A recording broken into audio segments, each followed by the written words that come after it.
दुलाराय बर' फरायसा आफाद खालि बाक्साल' नङा पुरा आसाम नाङैनो जि जोंनि दुलाराय बर' फरायसा आफादनि दैदेननायाव दिनैनि सानाव बा गुबुन गुबुन सानाव गावनि हारिखौ खौसेथिजों लोगोसे बेखौहाय फैगौ समाव जोंनि हारिनि जोमनाय जानाय लोंनाय गाननाय जोमनाय आरो जोंनि थासारि बेफोरखौ मोनसेयैनो माने बोननानै दोननानै जोंनि समाजखौ गोजौआव लांनायनि मोनसे हाबाफारि अराय बोसोर बिथांमोनहा बैसागो दाननि 1 खालार खालि बानायो आरो दिनै कख्लाबारि सिके आन्सलिकनि दैदेननायाव बे हाबाफारिया जादों।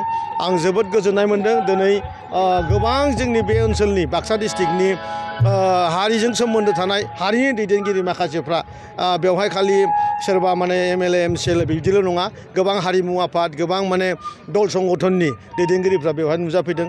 जोबोद समायना हाबाफारि बेवहाय जों सोलिगासिनो। जिहेतु नोंथांखौबो बेयाव मेथाइ खनना रंजाफानाय नुनो मोनदों रंजालि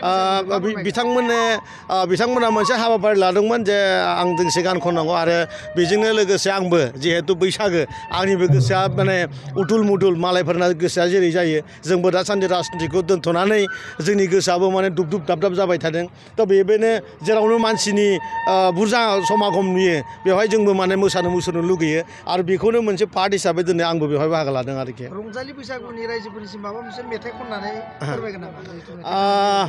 मेथाइखौथ' आं रोजाबखांबायानो दा बेबायदि फटकके गोसोआव फैयाखै, खिन्थु आं मालाबा खनगोन होनना खोन्था होनबाय आरोखि। जिहेतु मन्त्रि इउजि ब्रह्म बिथाङाबो मोसाफादों। औ जोबोद मोजां मोनदों। बिथाङा दिनै बिराद एक्साइटेड।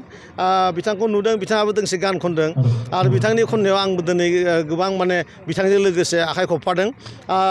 जय MCLA मन्टु बर', भुपेन बर' बिथां MLA गासैबो जों दिनै गोबां फुरथि खालामदों आरोखि। जिहेतु रायजो राजाफोरनिसिम रंजालि बैसागुनिसिम मा हामलायनाय जासिहरगोन दा? आं बेखौनो हामलायगोन जे माने जोंनि बिखेखकरि जोंनि जि समाज बर' समाज बेयो खौसेयै जोंनि जि आबौ आबै बा जोंनि जि हारि बेखौ अराय जों बुहुम बिखायाव थिखोनानै लांनांगोन। बेखौ बयबो बर'आनो दायथ' लानांगोन।